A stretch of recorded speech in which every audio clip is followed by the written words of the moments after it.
brittle material, we do the same. We have theories to predict failure in brittle material.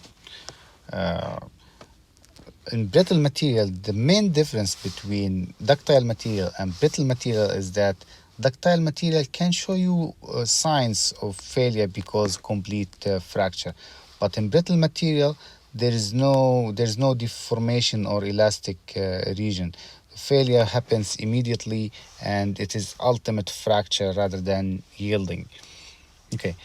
First theory is maximum normal stress theory. That's not very accurate theory. It just compares maximum stress with ultimate strength.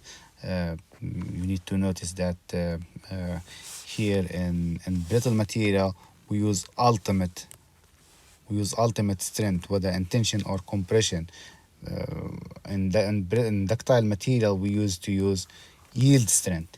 Here we use ultimate strength because yield strength is not obvious in ductile. It's not easy to calculate or to find yield strength in brittle material. So in brittle material we use ultimate strength. Okay, this is the maximum normal stress theory, simple theory. Just it says stress must always be less than strength. No, stress and tension must be less than ultimate strength and tension, and stress and compression must be less than strength and compression, ultimate strength and compression. Okay, the first theory is brittle Coulomb-Mohr. It is Coulomb-Mohr exactly the same as Coulomb-Mohr theory in ductile material, but we use ultimate strength and tension and ultimate strength and compression. We have three cases, just like ductile material.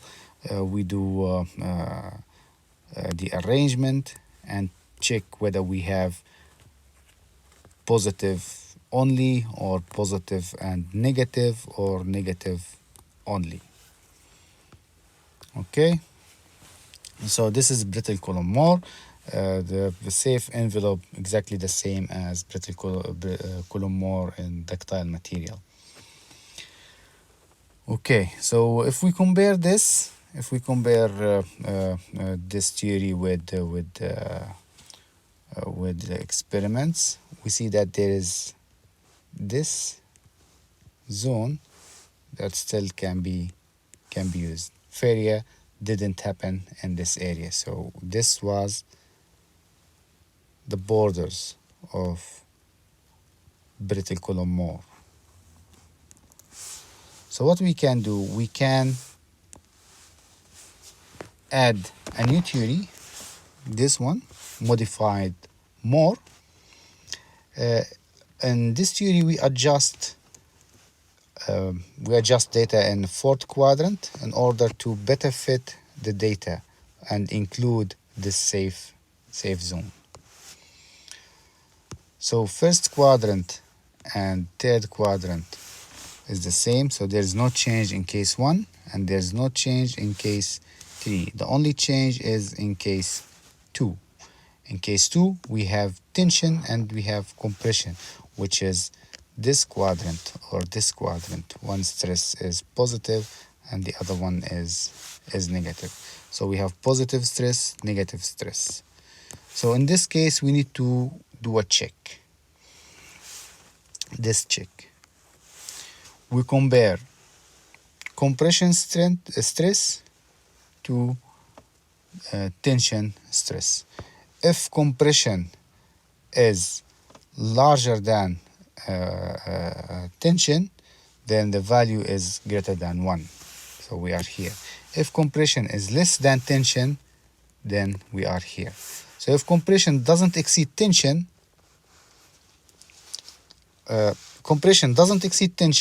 and we know that compression strength is always larger than tension strength. This is compression strength, larger than, don't worry about the sign, but compression strength is larger than tension strength. So if my compression stress doesn't reach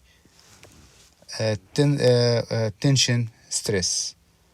In this case, there's no need to check for compression because we will be sure that compression is safe, because compression is less than tension, and tension, the limit for tension is less than the limit for compression. So we only use this theory. We only compare positive stress to ultimate tension, and this will give me straight line like this. Okay, now if my compression stress is larger than this case, compression stress is larger than tension stress.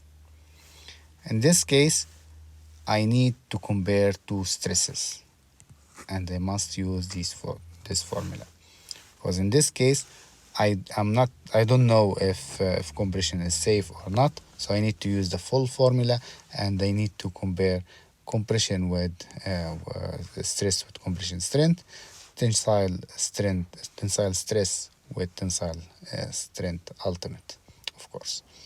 Okay, in the third case I have compression only, so don't worry about tension and use this one. So the only difference is case 2 here. This case 2, we make a check and we see the difference. This is modified Mohr. It will give you a new envelope. Let me go back. So the new envelope will include, it will be like this. So this is the safe area. Okay. Now, a summary for this lecture. We have two types of material, ductile and brittle. For ductile material, we have two theories, maximum shear stress and distortion energy, when yield strength is the same for tension and compression. The third one is used when tensile and compressive strengths are not the same.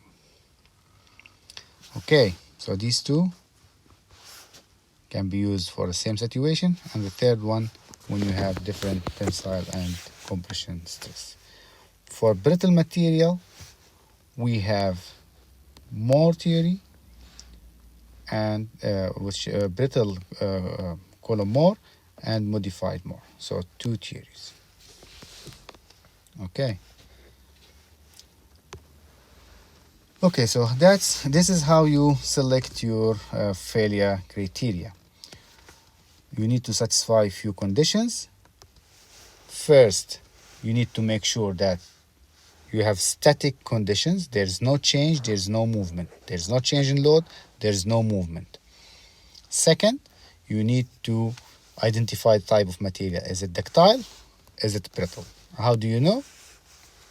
For ductile material, strain is greater than 0.05 or 5%.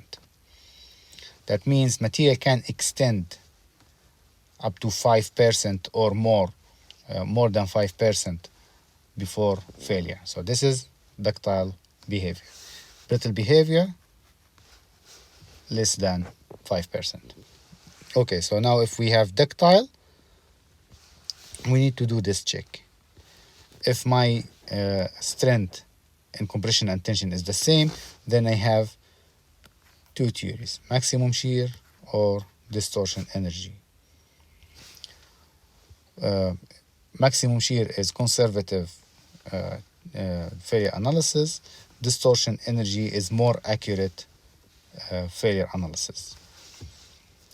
Now, if this condition is not satisfied, if we have different tension and compression strength, we only use ductile Coulomb Mohr. Coulomb Mohr for ductile material. Okay, for brittle, I have two theories, brittle Coulomb Mohr and modified Mohr. Brittle Coulomb Mohr is conservative. Modified Mohr adds a little safe area, so it is more accurate. So this is more accurate in brittle, this is more accurate in ductile, this is conservative in brittle, and this is conservative in ductile.